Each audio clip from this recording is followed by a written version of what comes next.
Les nuits se suivent et se ressemblent à Gotham City, une ville prisonnière de sa propre légende noire et où le crime frappe partout et tout le temps. Cette cité maudite a toujours eu besoin d'un protecteur, et aujourd'hui elle en a un nouveau en la personne de Jean-Paul Valley, le dernier Batman en date. Mais Jean-Paul est lui-même assailli de doutes, d'hallucinations provoquées par le fameux système programmé dans son esprit par son propre père pendant sa période de formation auprès de la secte d'assassins de l'ordre de Saint-Dumas. Il voit régulièrement les spectres de son père et de son saint patron l'invectiver et lui donner des ordres contradictoires entre préserver la vie ou bien mettre fin à celle-ci quand cela concerne les criminels qui se multiplient et se déchaînent en ville. Jusqu'à il y a peu, Jean-Paul parvenait à juguler ses visions et à contrôler les effets néfastes du système en lui, mais devant tant de violence chaque nuit sous ses yeux, devant tant d'extrêmes à combattre, même son esprit finit par lâcher et le système reprend le dessus. Se privant de sommeil pour s'entraîner sans relâche, concevoir une nouvelle armure et de nouvelles armes à y incorporer, Jean-Paul est lui-même devenu une machine à tuer potentielle et il ne faudrait pas grand-chose de plus pour le pousser à commettre l'irréparable. Quand le tueur en série Abattoir refait surface et menace à nouveau les membres de sa propre famille,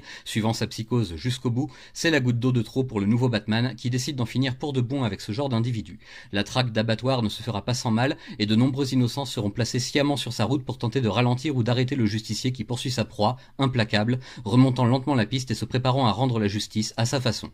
D'autres vilains et voyous de tous horizons pointent le bout de leur nez à Gotham durant cette sombre période, mais ils sont tous mis hors d'état de nuire par un Batman aux méthodes expéditives qui n'a pas de temps à perdre en prenant des gants avec eux. Ayant finalement retrouvé Abattoir, Batman le confronte dans une fonderie en activité et se retrouve devant une situation complexe où il doit impérativement faire un choix entre laisser le criminel mourir ou lui sauver la vie. Et devant témoin, Jean-Paul décide de laisser le destin s'accomplir. Désormais, le mot est passé chez tous les criminels, chez tous les malfrats et même dans les rangs de la police. Le Batman ne plaisante plus et malheur à qui se trouvera face à lui. Même Gordon, pourtant soutien de longue date du justicier masqué, ne sait plus à qui il a affaire exactement et manque de faire une chute mortelle quand il confronte ce terrible Batman d'un nouveau genre pour lui exprimer sa façon de penser. Intérieurement, Jean-Paul est en pleine descente morale et il ne se rend pas compte qu'il perd soudain pied avec son idéal et le cœur de sa croisade sacrée.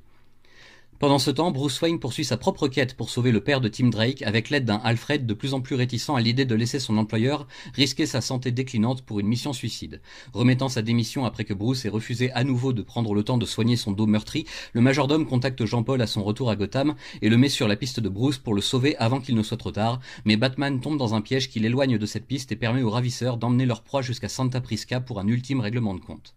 Bruce n'est cependant pas sans ressources pour cet affrontement et parvient contre toute attente à l'emporter et à sauver la femme qu'il aime, le docteur Chandra Kinsolving, de son tourmenteur et bourreau. Mais Chandra n'est plus que l'ombre d'elle-même, l'esprit brisé par cette expérience traumatisante, et elle s'effondre après avoir usé une toute dernière fois de son pouvoir régénérant pour soigner Bruce. Maintenant qu'il a récupéré sa motricité et que le père de Tim est sain et sauf de retour chez lui, Bruce n'a plus qu'à décider s'il veut reprendre la cape de Batman ou bien s'il laisse son successeur poursuivre son travail. L'ancien détective se verrait bien prendre sa retraite et goûter enfin au plaisir d'une vie humaine, mais les révélations de Tim concernant la situation réelle dans Gotham vont convaincre Bruce d'aller confronter Jean-Paul dans la Batcave, sur son propre terrain, pour constater de ses propres yeux l'existence du monstre qu'il a grandement contribué à créer.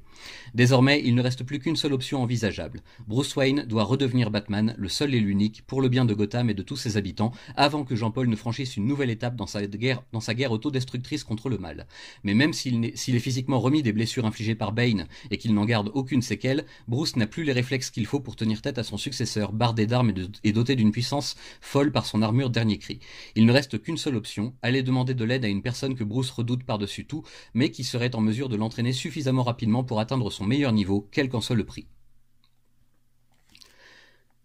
Dans ce quatrième tome de la saga Nightfall, nous assistons donc à la chute morale de Jean-Paul Valley, qui ne faisait plus aucun doute depuis un petit moment déjà. Le système implanté de force dans son esprit le taraude et le pousse dans ses retranchements, jusqu'à faire de lui l'inverse de ce qu'il s'était juré de devenir en reprenant la cape du Batman à son compte, et c'est même un miracle qu'il n'y ait pas eu de mort plus tôt que ça sur son parcours. Le temps de la croisade est donc terminé, ainsi et surtout que celui de la quête, cette mission de sauvetage désespérée menée par un Bruce affaibli, mais aussi déterminé que jamais pour sauver des innocents. En parallèle l'un de l'autre, Bruce et Jean-Paul suivent chacun une route qui les mènera immanquablement à un affrontement titanesque très bientôt, car il ne peut exister qu'un seul Batman à Gotham City. Tandis que l'un s'épuise psychologiquement à devenir le bras armé d'une guerre sans fin contre le crime, l'autre bousille son corps à chaque nouvelle intervention et se met en danger chaque jour davantage alors qu'il aspire plus que tout au repos. Miraculeusement guéri, Bruce va apparemment devoir passer un marché avec une personne redoutable pour redevenir le Batman ultime, avant d'aller combattre Jean-Paul pour tenter de le déposséder de l'identité de la chauve-souris. Une bataille qui, à n'en pas douter là aussi, s'annonce épique à plus d'un titre et sera relatée dans le 5e et dernier tome de la saga, sobrement intitulé La fin.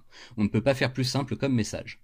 Les auteurs des différentes séries liées à Gotham et son univers redoublent d'inventivité pour donner des adversaires adaptés au niveau de violence de Jean-Paul et qui puissent lui tenir tête au moins quelques chapitres avant de disparaître tout aussi rapidement qu'ils sont venus. On assiste bel et bien à une violence extrême qui se déchaîne autour du justicier, une violence propre à ce milieu des années 90 où il fallait choquer et mettre la barre très haut pour attirer et maintenir le lectorat. Une violence débridée et même décomplexée quand on voit certains personnages comme le fanat d'armes à feu Gunhawk ou le sanguinaire Abattoir, et à laquelle le petit monde de Gotham répond de façon assez mauvaise, il faut bien le dire. La police est dépassée par le degré de violence insoutenable dans les rues, les gangs de voyous et de motards avides de coups faciles se multiplient, et les supercriminels habituels restent absents le temps que l'orage passe et que le vrai Batman ne se montre à nouveau pour calmer les choses. Même Gordon est au pied du mur et ne sait plus à quel saint se vouer pour protéger les citoyens de sa ville. Esthétiquement parlant, les adversaires du Batman version Jean-Paul Vallée sont assez représentatifs de cette période créative. On retrouve des codes vestimentaires et anatomiques propres aux récits développés par Image depuis 1992, comme Spawn et autres. Des muscles ostentatoires, des armes qui le sont tout autant, de grands mouvements de cape dans les ténèbres,